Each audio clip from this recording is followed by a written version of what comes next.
Federation কাপের ফাইনালে মুখোমুখি হয়েছে প্রিমিয়ার লিগের টানা চতুর্থ শিরোপা ঘরে তোলা বসুন্ধরা কিংস ও ফেডারেশন কাপের ডিফেন্ডিং চ্যাম্পিয়ন মোহামেডান।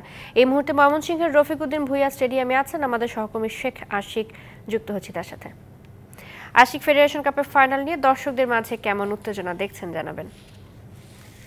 ফেডারেশন কাপের যে ফাইনাল ম্যাচটা হচ্ছে রফিকুদ্দিন ভূঁইয়া স্টেডিয়ামে ময়মনসিংহে, প্রচুর দর্শক এসেছে মাঠে। আমরা যদি একটু গ্যালারিটা একটু দেখাই, যে গ্যালারির সব দিকেই আসলে প্রচুর দর্শক আছে এবং এই দুপুরবেলা রোদের মধ্যে, দাবদাহের মধ্যেও কিন্তু দর্শকের কোনো কমতি নেই এবং এখন পর্যন্ত মাঠে কিন্তু দর্শক প্রবেশ করছে, তারা খেলা উপভোগ করছে এবং মাঠে যে ম্যাচটা হচ্ছে, ম্যাচটা বসুন্ধরা কিংস যেহেতু মোহামেডানের চেয়ে ভালো দল এবং শক্তিমত্তায় তারা এগিয়ে, সেই দিকে তারা বেশ চাপে রাখছে কিছুটা মোহামেডানকে। তবে দর্শক সমর্থন মোটামুটি বসুন্ধরা কিংসের লাল দর্শক বেশি আসলো, মোহামেডানের দর্শক কিন্তু মাঠে কম নয়। আমরা যদি একটু ঘুরিয়ে মাঠের দিকে দেখাই, ম্যাচ চলছে এবং ম্যাচের যে উত্তেজনা, এখন প্রায় 25 মিনিটের মতো খেলা হয়েছে, কোনো গোল হয়নি, কিন্তু গোল না হলেও মুহুর্মুহুর উত্তেজনায় ফেটে পড়ছে দুদল।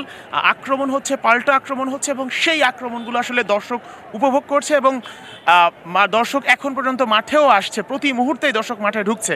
তো সব মিলে আসলে ঢাকার বাইরে ফুটবলটা আসলে যে দর্শক উন্মাদনা সব সময় বেশি থাকে, আর এটা যেহেতু একটা কাপের ফাইনাল, তো সেই কারণে হচ্ছে আয়োজনটা বা দর্শকদের আগ্রহটা আর একটু বেশি ঢাকার বাইরে ময়মনসিংহে। তো সব মিলে আসলে একটু উপভোগ্য ম্যাচ হবে এবং শেষ পর্যন্ত ডিফেন্ডিং চ্যাম্পিয়ন মোহামেডান যেতে নাকি বসুন্ধরা কিংস যেতে, সেটা দেখার জন্য আমাদের শেষ পর্যন্ত অপেক্ষা করতে হবে। চৈতি। আশিক, ধন্যবাদ আপনাকে। নগদে 500 টাকা বা তার বেশি পেমেন্টে পেতে পারেন ঢাকায় জমিসহ 20 কোটি টাকার পুরস্কার।